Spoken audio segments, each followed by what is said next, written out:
What if the way you've been telling your life story reveals the secret to what is holding you back? Stories play an integral part in how we see not only ourselves, but the whole world. Stories are more than just an important part of communication. They also reveal hidden aspects of our inner talk, which can either support us or end up holding us back from the very things we want most in life, without us even realizing it. Join author, mindset coach, and award-winning singer-songwriter Carrie Rowan on her show, Look for the Good, every Monday at 5 a.m. and 5 p.m. when she shares nuggets of wisdom from her internationally best-selling book, Tell a New Story, 5 Simple Steps to Release Your Negative Stories and Bring Joy to Your Life. Carrie's powerful stories and compelling guests will empower you to change how you look at your own life while giving you some powerful tools and tips you can use every day to help you feel better and move yourself closer to the life you've been longing to live.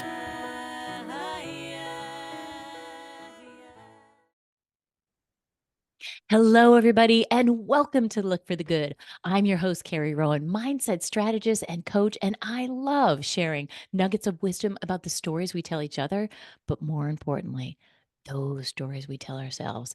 And you can join me and my special guests every week as we share our personal stories of strength and triumph here on Dream Vision 7 Radio Network. You can listen online on your mobile device, in your car, or ask Alexa to play Dream Vision 7 Radio. And tune in every Monday at 5 a.m. and 5 p.m. Eastern Time to get real stories and tips on how to turn your story and your life around and evolve with us as we unite humankind with universal love. Hello, everybody. I'm so excited to be here with you today. And I can't wait to introduce you to Kathleen. Hello, Kathleen, waiting in the wings. Hello, Carrie. Thanks for having me. So excited to have you on. And Kathleen and I could just talk all day long. We have the same coach training under our belts, and we were there in different years, but it's really a special thing when you find somebody who speaks the same language, right? And so I can't wait to dive in. You guys are going to learn so much from her. She is just a wealth of information.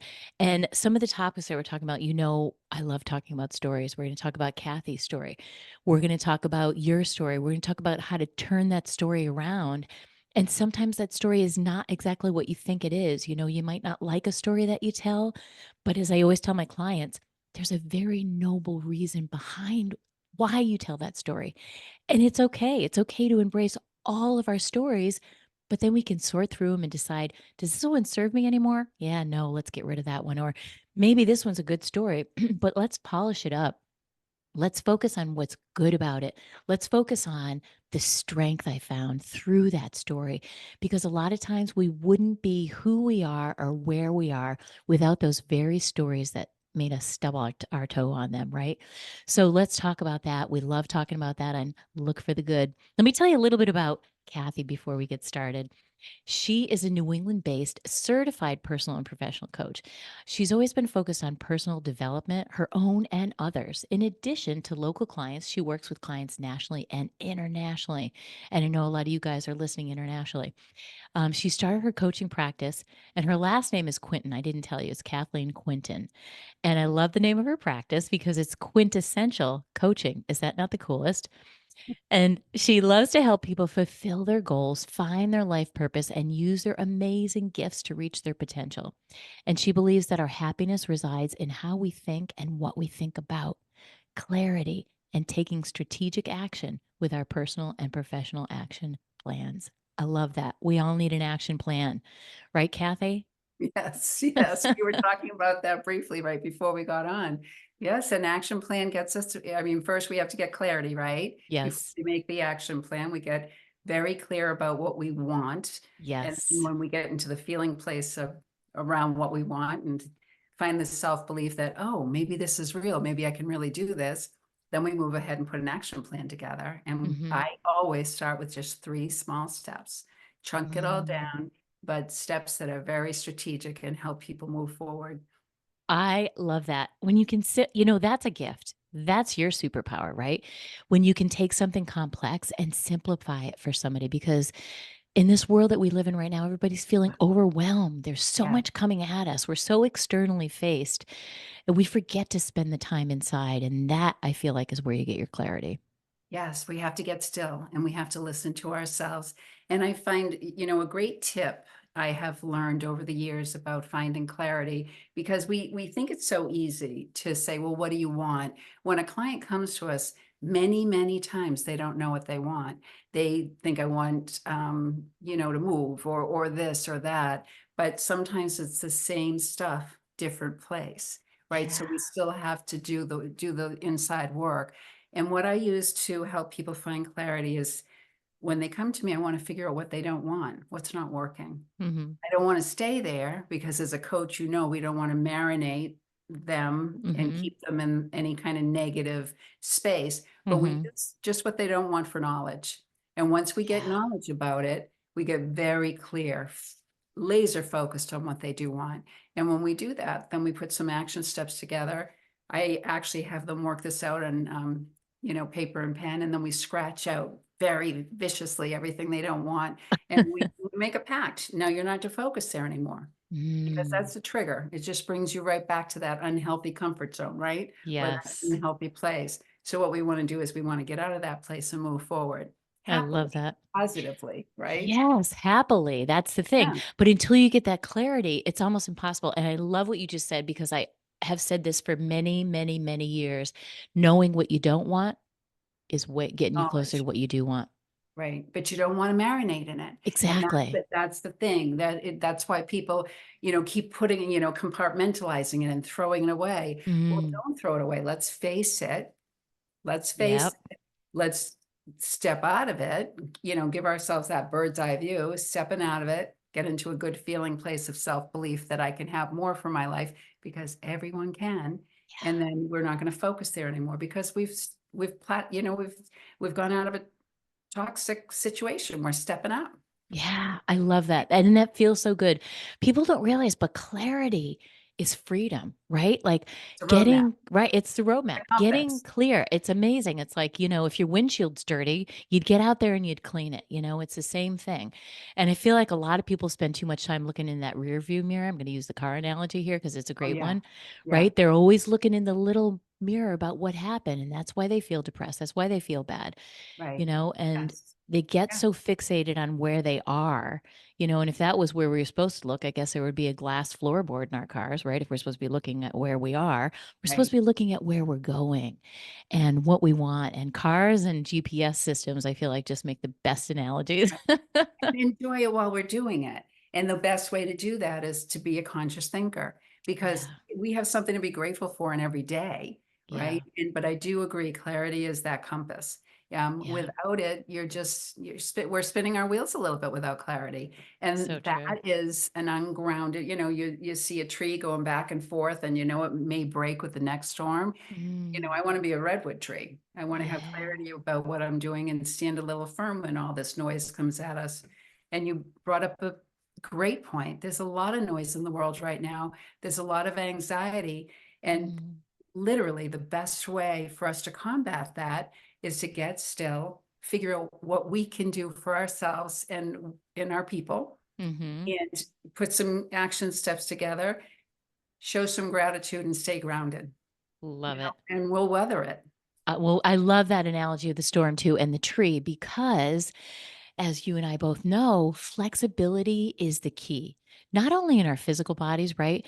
But it's representative in our brains, because flexibility, I was reading this somewhere recently, is the key to mental health. If you can be flexible like that tree, then you can feel better about life, because you know that that gives you more choices. If you're so rigid, Right. right? Right. You don't have the choices available. Your branches just kind of shrivel up and die, right? Right. And when I work with flexibility or flow, I talk more about water. When I'm trying to help people ground, I talk more about a solid, like red tree, Mm, almost like a lighthouse. Just, yeah. owning yourself and being true to yourself and having your own personal integrity as you're moving forward. I Right. love It that. just helps everything. It does. And knowing what that is, like you said, when's the last time anybody sat down and did a values assessment of themselves, right? Like, you and I were trained in that, but it's like, what is it? Who am I? Because to know thyself is the first quote in my book, is to, you can't really understand anybody else or any other relationship in your life until you really understand yourself. Right, right. And that kind of leads me to my work on strengths and our gifts, talents, and abilities, because Mm-hmm. I got to the point in my life and throughout my coaching journey there was a time prior to becoming a coach where I was quite anxious because everyone was talking about their purpose. What's my purpose? And I never knew my purpose. I just kept doing things and I was in survival mode and I'm holding all these plates up in the air and trying to do my family well and trying to do my job well and coach. I coached a softball team, try to do that well and do this well and different things. But what's my purpose? And why aren't I feeling satisfied and fabulous about myself, or at least good about myself, right? And then I did some research, I did some study, I honed in on that purpose. And what I came up with is that I believe, like other people do, Picasso being one, that the meaning of life is to find our gifts and contribute them. So as a coach, I add to that, and I believe that our purpose is to discover our gifts, talents, and abilities, right? Hone them throughout life because we're continually growing, or we should be continually growing. So as every time we hone our gifts, talents, and abilities, we want to contribute them to other people. You know how we feel compelled to coach because of what we learn. And if we see someone stuck or see someone in a little bit of need that we know our skills, talents, and abilities can help, how much we want to work with them. It's the same thing. Everyone has that. And when I just worked with a group. I finished with a group on Monday and it was phenomenal. And basically,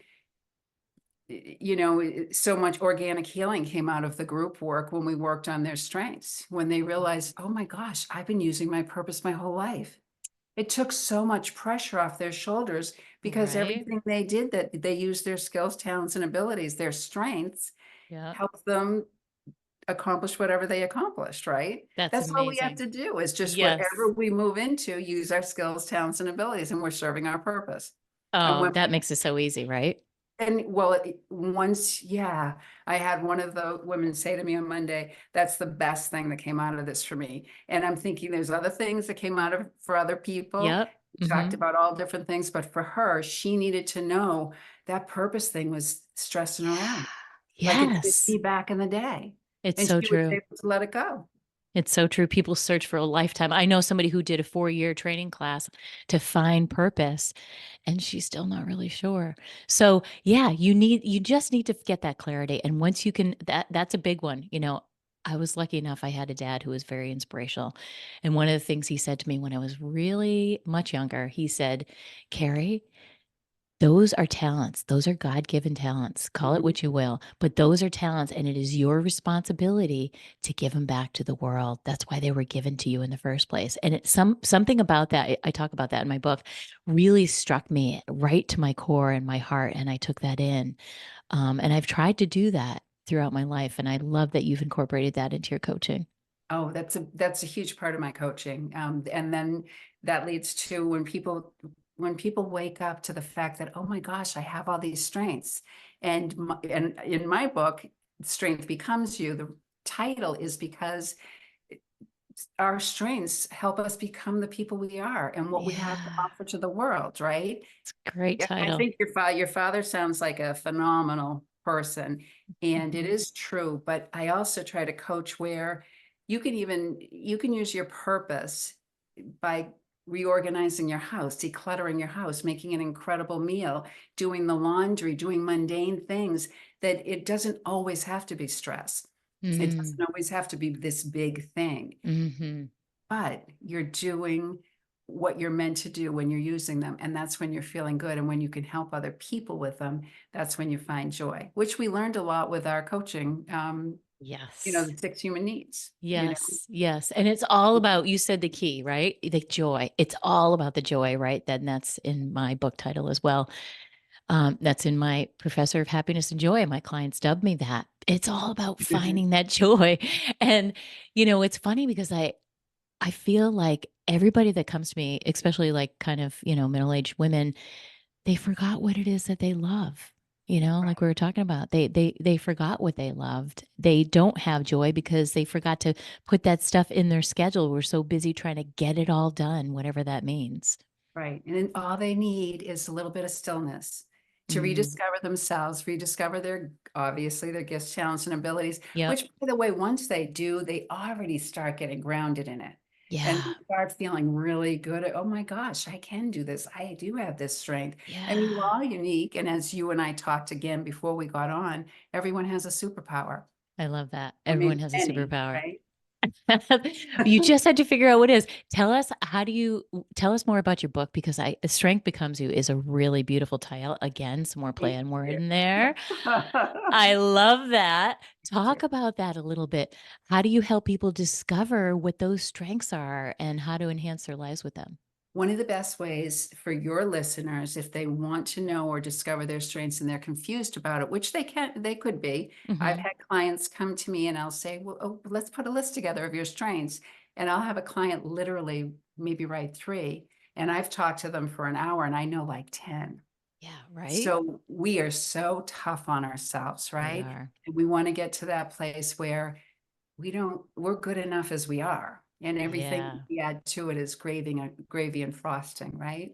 Hmm. So what I do is I ask them to list their strengths, and when they can't, I'll have them think about their last accomplishment and what it took to accomplish that feat. And Hmm. then all of a sudden they realize, well, I had to be a good communicator and I had to be organized and I had to actually lead this project and and all of a sudden they're remembering who they are. Uh, Yeah. Another thing I do with groups, which is phenomenal, and it's also teaches about energy, lifting the vibe in the room, is when I work with groups, many times I'll have people partner off and share their greatest accomplishment in life. Hmm. And once they do that, and we time it, it's like 1 minute, so it doesn't Hmm. go over the whole program. And by then, their energy is so high.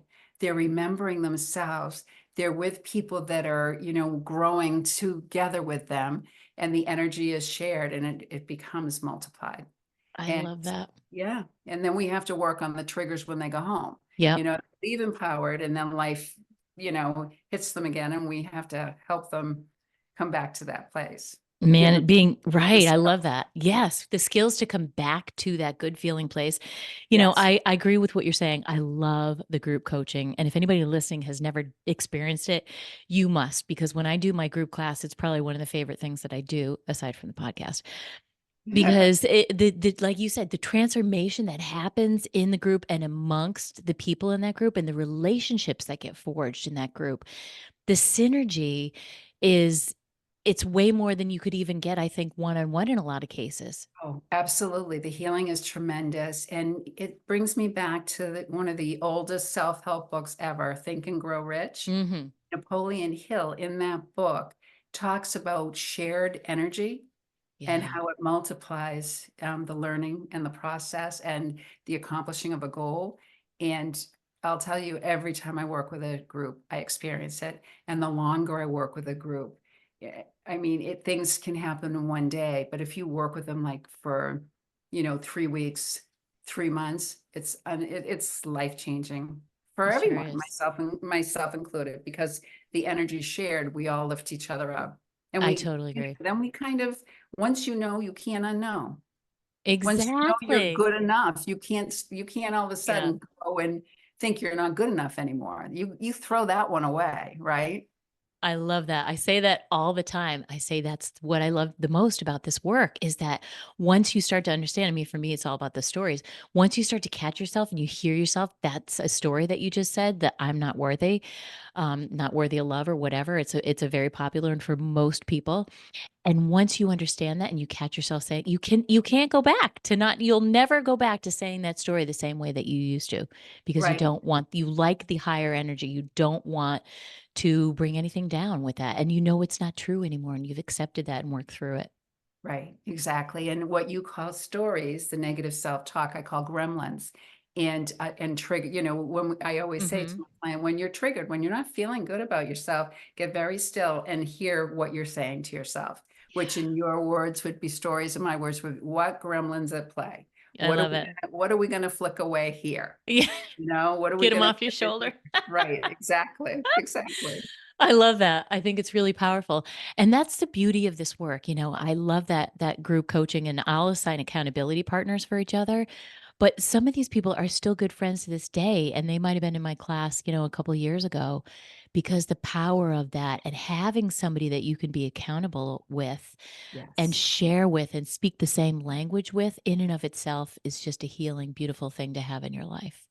Yes, my first coaching certification was a year-long coaching program, and they assigned accountability partners. So we went, and mine lives in Uruguay, and we're in touch at least once a month. Wow. And that's years now. That's been like 2014, Mhm. a decade of us in touch. And she's in Uruguay, and it's wonderful. It's just wonderful. So yeah, we have that accountability partners, that energy, that shared energy just multiplies.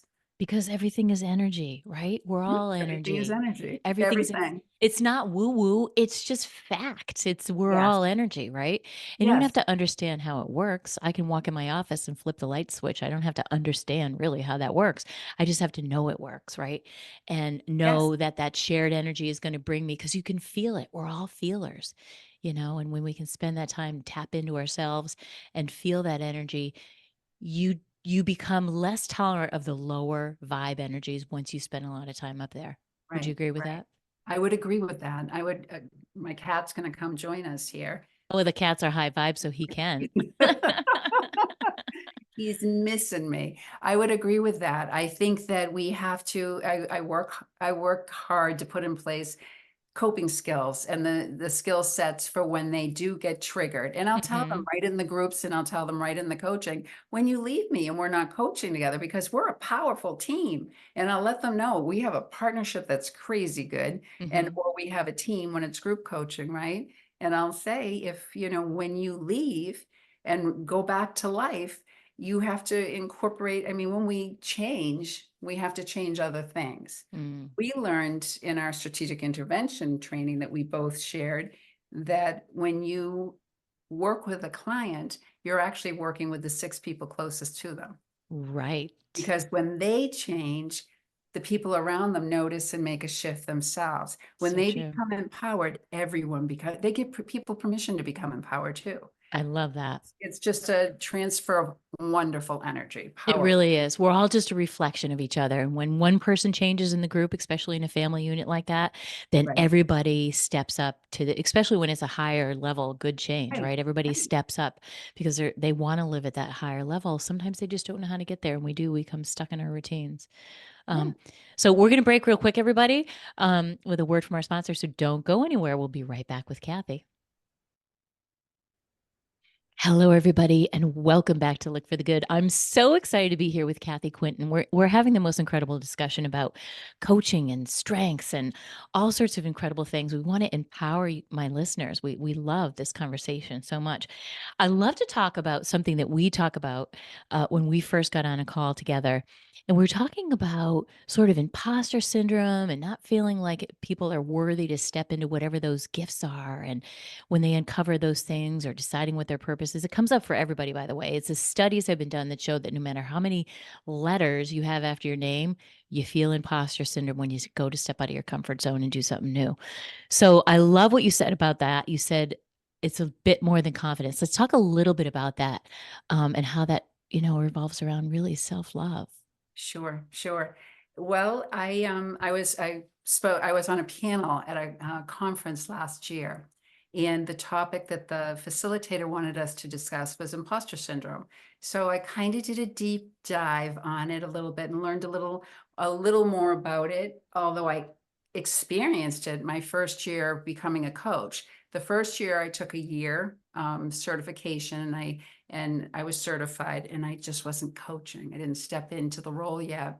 And that's when I went to our coaching group, strategic intervention, and took that, which was another pretty much year process. And I spoke to one of the coaches there, one of the trainers, and he helped me realize that I'm ready. You have to own Mm, it. Someday you have to put a line in the sand and own it, right? I love So that. obviously I was feeling imposter syndrome. My first certification was mindfulness, and I had come from the business world, and I was very spiritual. All the levels of energy, mindfulness, all those pieces, meditation, and Mm, it was wonderful, absolutely wonderful. I fall back on that training tremendously, but I also wanted something, you know, a little bit more solid to bring to my clients. And so I think the combinations work well. That's a long way of telling you that I experienced, I experienced what it is it's a fear of you being a fraud, Yeah. being a fake, not being real. So after my first certification, I felt like an imposter. Who am I to coach anyone? How am I to help them? And then, and I didn't have the words of Marianne Williams back then. Well, who am I not to be? Yeah. I have all this training. I have all these life skills. I have all these chapters of my life, and I have strengths, skills, and abilities. I can bring those into my coaching, but I didn't know that back then. I didn't own it yet. Yeah. Yeah. And so when I was asked to speak to this, and two other coaches were asked to speak to this, what I found when I did a deep dive on imposter syndrome is the amount of people that are incredibly accomplished that have suffered from imposter syndrome. Mm. Einstein, Maya Angelou, the list is endless. Wow. And to your point earlier, we've all suffered from it. We all suffer from it. So I work a lot with people on self-confidence, self-belief, self-worth. That has been a part of my strength in my coaching, really, because I needed to find that for myself in life. And obviously, I needed to find how to deal with imposter syndrome as well. So what I thought about, and during the discussion, I realized that all these incredibly talented people, the most famous people that have ever walked the earth, suffer from something. So it can't be self-confidence, because they have the self-confidence to keep accomplishing, because they accomplish. They're doing their life all the time.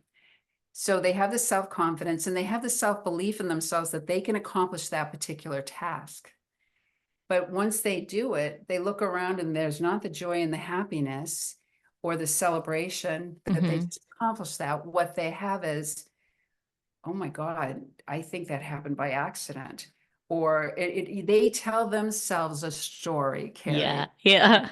You know, they Yeah. triggered immediately when they have, you know, oh, someone will win an Oscar. Well, that Oscar should have gone to that person or that person or that person. They're not owning it because so the only thing I could think of, the only thing that came to me is, if they love themselves, if they truly love themselves, they would honor themselves with that accomplishment and celebrate it. It I love doesn't that. mean that they're, you know, arrogant. It doesn't mean that they're entitled. It just means that they had that particular accomplishment. Right. And they are that particular person with those skills, talents, and abilities. And once we own it and pull it all together, because it's there really is quite a few things to pull together for empowerment, right? Totally. The imposter syndrome kind of melts away. Like, who was I to write a book? Right. You know, That's a big one. Isn't that? I mean, That's a big one. Now, right. Who was I to publish a book?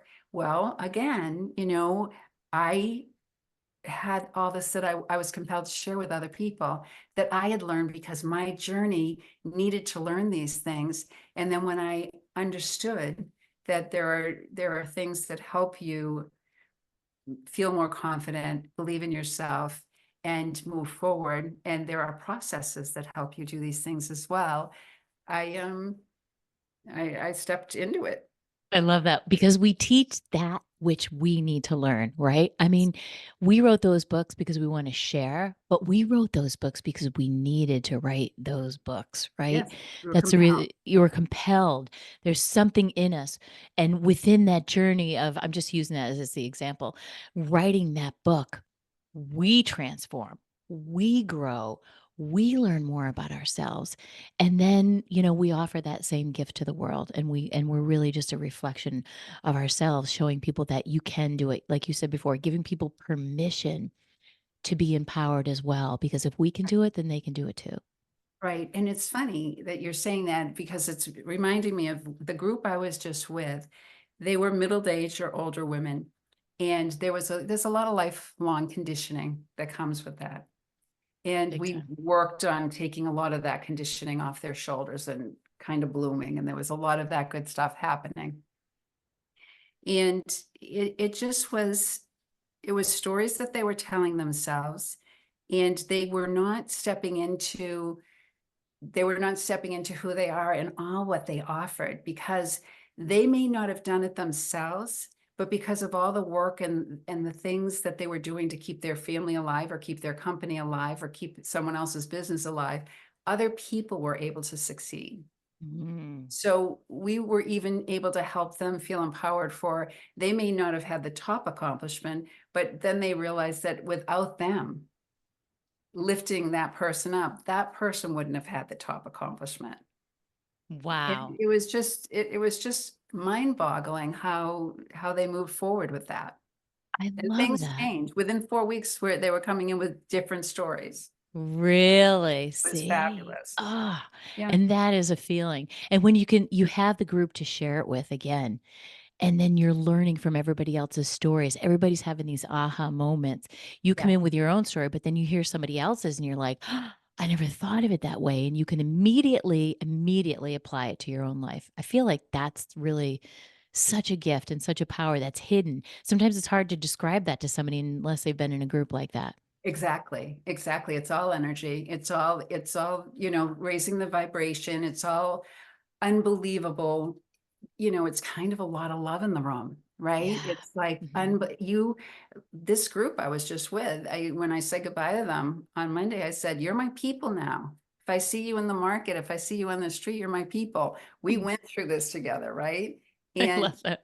right. And there was so much growth that happened. And it takes me back to Napoleon Hill saying that when, two people work together, it's like the power of four. Four people to work together, it's like the power of eight. I'm probably misquoting him, but you get the point. I totally I totally get that. I love that. I love him. I love that book. It stands the test of time.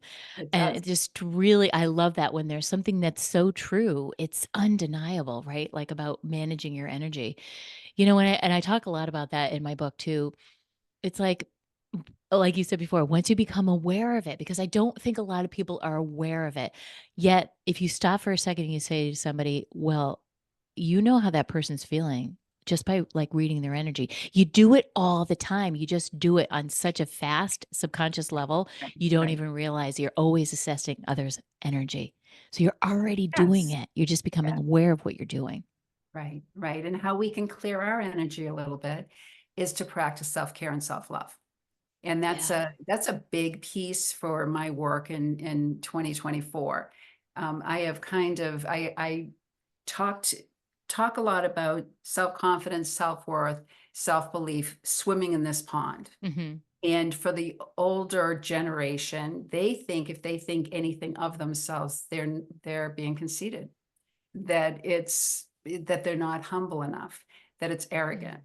So Interesting. I teach that those traits are not the same traits as, I say, this is the pond of empowerment over here, and Yep. self-confidence and self-love. And Hmm. this is the pond of arrogance and entitlement and maybe narcissism, and that which we don't want to be or own. Right. And when we have this kind of energy and step it, owning ourselves and being proud of ourselves and knowing that we have skills, talents, and abilities and can do things for people, doesn't make us arrogant.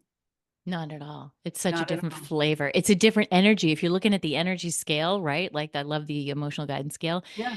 There are two different places, Yes. Self-love is really just Right. acceptance. It's really it's actually compassion. Right. There's two, as we know, there's two emotions, and the emotions are love and fear. Mhm. And over with the pond of, self-confidence, self-worth, and self-love, Mhm. self-belief, that you're closer to love. And Yeah. with the arrogance, entitlement, and, I said this, or I'm this, and I'm this, and Right, whatever, wrong thinking. Mhm. that feeling that Yeah, we all want to peel off ourselves, that's a lower level feeling, totally. and we have really bright people there Yeah. that really want to drop that It's so true. they can bloom and be happy, right? It's kind of like a lack mentality versus an abundance mentality. Absolutely. And like you said, it's a fear and you don't want our leaders to be driven by those fear-based emotions, because all that other stuff is really, when you peel that all back, everything you were just talking about and describing, it really comes down to fear. They actually Yes. fear that they're not good enough. They're actually extremely insecure. And that's why the arrogance and all that comes from a completely different energy center, because self-love means I'm very accepting of myself. I know what my strengths are. I know what my weaknesses are. And I don't tell myself all those stories that are not true anyways, right? And Right. I And can, I know everybody else has superpowers, and I know yeah, everybody else is wonderful. yeah, They have strengths, skills, and abilities too. So it doesn't put us above them exactly.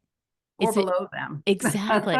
It's really like you said, you just drill it down to the two big emotions. Is it love or fear? Is this coming from a place of love, or is it from a place of lack and fear? And I'm Right. afraid, so I have to get power over you.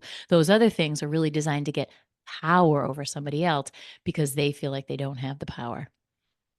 Yeah, it's a sad thing, where it's all from, well, we know where it comes from. It comes from conditioning, and Hmm. conditioning comes from, I mean, it comes from society, from schools, from families, from religion, and that's a whole different topic. Yeah, it is. We Where, need a you whole know, other show for that. we do. We need another show for that. But it is very wonderful to kind of think, is something coming from love? Am I, Yeah. remember anger and jealousy and rage and all those are lower level feelings, Hmm. Yep. and one of the things we were taught, which fascinates me, with Tony Robbins teaches about the crazy eight, and he'll Yes. draw eight, and on the bottom of the eight, there's all this negative emotion spinning around, right? And he'll say, you're going to pop out of it no matter what, because like a steam kettle, all that energy's got to burst out somewhere. Hmm. And we see it with school shootings and teenagers filled with all this angst and insecurity and anxiety, right? All of that is going to go somewhere. And the Hmm. thing is, we want to get the knowledge to those kids and to ourselves and to the world, that when we pop out of these lower level feelings, we can go do something, like at a master's degree. We could go do something in volunteer work. We don't have to go do something, pop out and shoot someone, right? Exactly. Yeah, So exactly. that is really deep on the energy level, Yeah. but it is something that we all deal with. We just know that we're dealing with it, or can help with it a little bit. Exactly. I love that. And don't go anywhere, everybody. We're going to be right back. And we're going to talk about Kathy's new teen journal that she's put together. So stay tuned. We'll be right back. Hello, everybody. Welcome back to Look for the Good. We're having the most incredible conversation with Kathy Quinton here. And we were talking a little bit. I wanted you to share a little bit. You were telling me about your teen journal, this new journal. And I feel like it ties in so much with the issue of self-love, which is why I love that you created this journal. Tell us a little bit about the journal and why you created it. Well, thank you. I adapted it from my book, Strength Becomes You, and I had stayed away from coaching teens for literally years. And many of my clients, after being coached, would ask, will you coach my teen? And I was like, no, I don't think so. I'm sticking to adults. And then I just, how we constantly take classes and courses, and during Mm-hmm. COVID, I took two. And I think it empowered me to just know that what I could do for adults, I could do for teens. And I was very worried about our teens. COVID threw a Mm-hmm. lot of pressure on our children, threw a lot of pressure on our parents, and already there was so much going on with the technology, and trying to keep the peace, right? So our teens are taking in we talk about energy, Yeah. and talk about the energy our teens have felt over the last, I don't know, 10 years. So true. It's just been, Exorbitant amounts. it's just so much. And talk about spinning, right? And Mm-hmm. we want to give them a safe place to land. So I put together a teen journal, adapted it from my book, put prompts in it. It's called Strength Becomes You, but it's the teen journal, Mm-hmm. but Strength Becomes You teen journal. And it's to help them, prompts for conscious thinking, for self-confidence, and for self-worth, and to just help them own themselves, and it gives them a space to let go. Because one of the things in my work that I do when I start with a group is I do breathe and release, and we Mm. release the negativity and we breathe in the goodness, right? We release the Perfect. negativity and we breathe in the I goodness. love that. When we let go of the negativity and the fear we actually are able to bring in things with clarity. We can Mm. choose the things we're bringing to ourselves.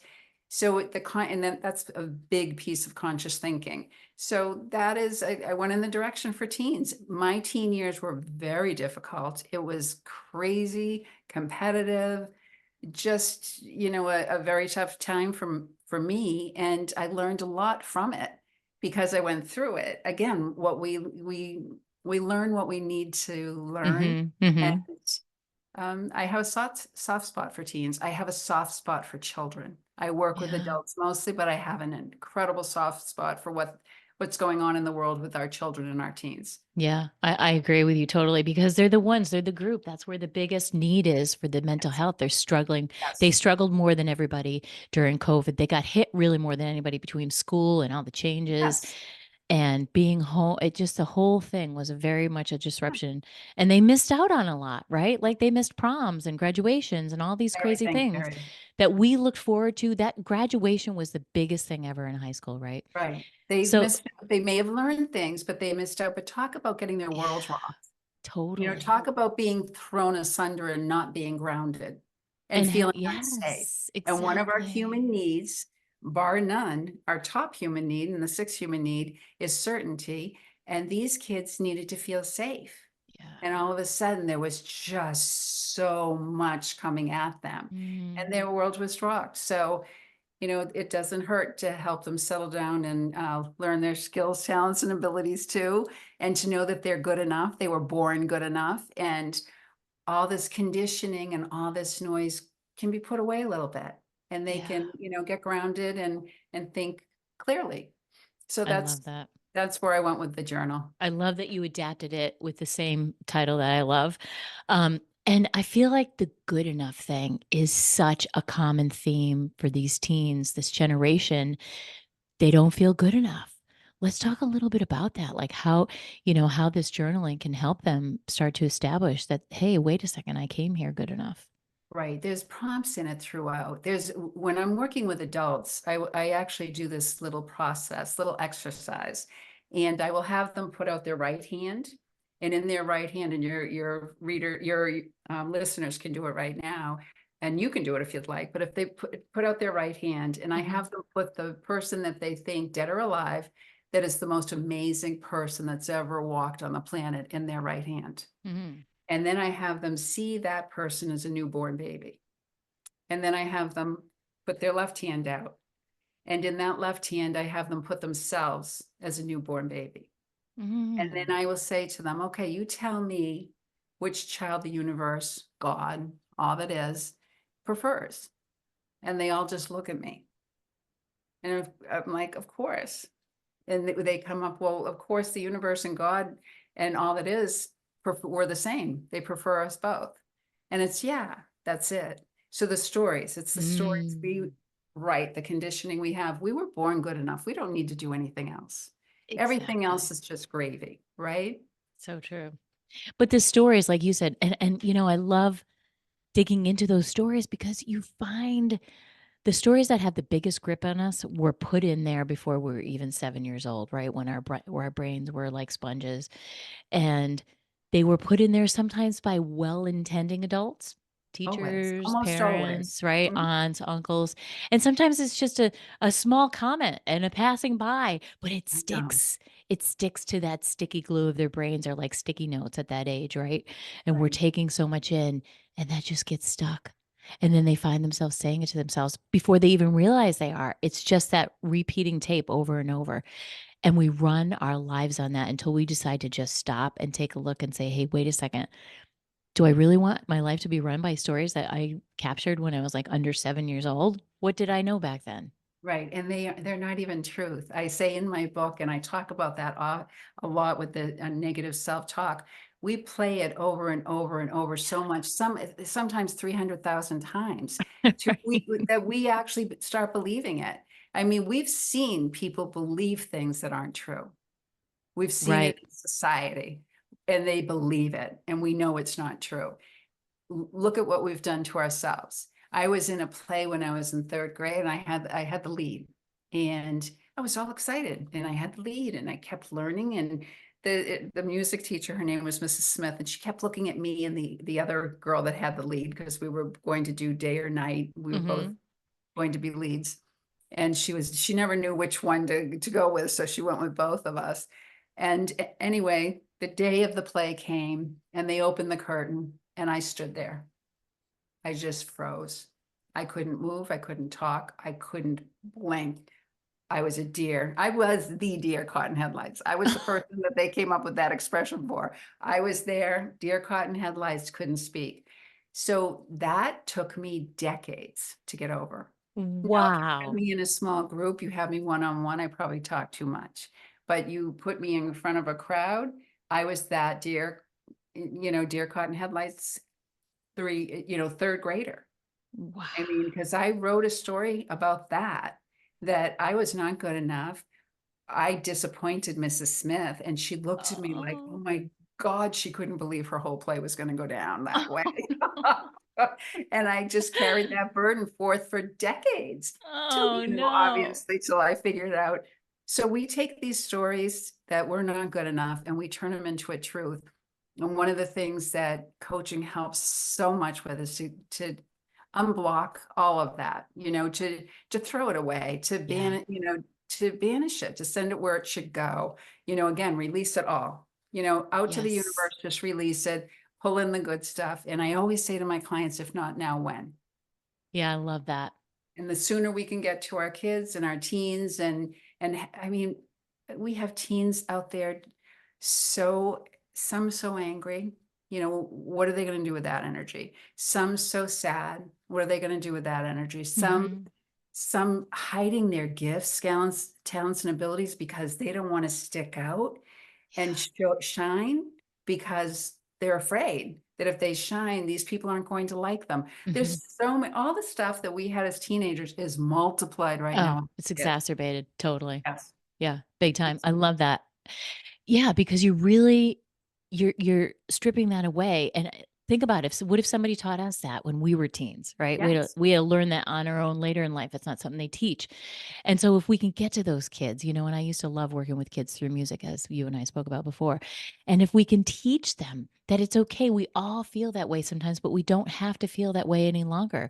Right. And there's a way, there's method, there's lovely coaches like yourself that you can help them peel back those layers and let go of that energy in a positive way and not have a blow up in a really negative way. And that Right. can change their lives and the lives of everybody around them.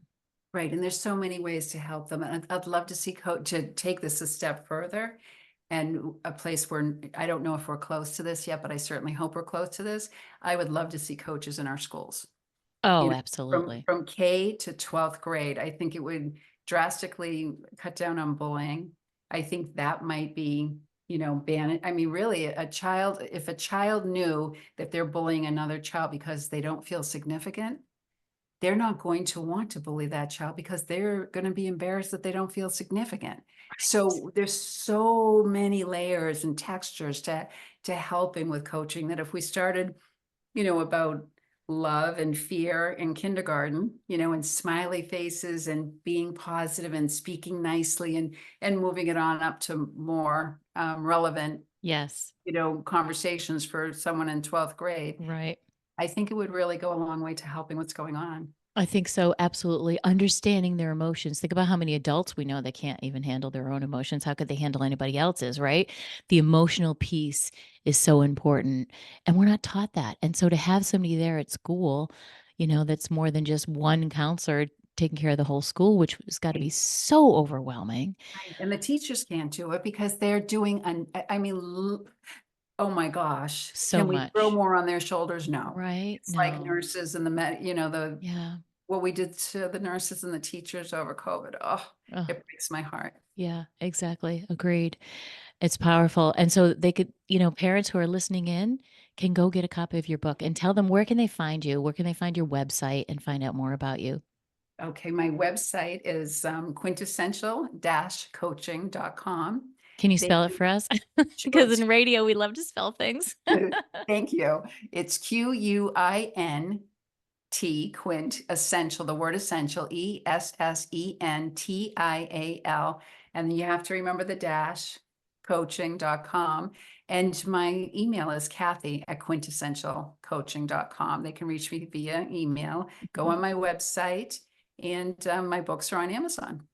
I love it. Yeah. And strength becomes you guys. Strength becomes you. Go get it. Go get the teen journal. Journaling is so powerful. I love that. We could have a whole nother show on journaling. Oh, yeah, because we're releasing, right? We're releasing. Absolutely. With using your physical pen, though, that's the thing. Using your pen and paper, releasing, it's a kinesthetic process. So thank you so much for coming on, Kathy. This has been an unbelievable conversation. Like I said, I think we can go for another hour, but we don't have time. Thank you so much for having me, Carrie. It was so fun. You're so welcome. Thank you for coming on. And you guys can find all the details in the show notes. And if you want to know about this episode and any of my upcoming episodes, and I drop some really incredible behind the scenes conversation tips and tools in my newsletter. So go sign up for that at my website, carrierowan.com, and just click on the podcast page and sign yourself up for the newsletter so you can know when this is hitting the airwaves. And thank you much again, Kathleen, for joining us. And everybody, remember, it is never too late to live your best story. Be well. That's right. Thank you very much. Thanks. Take care.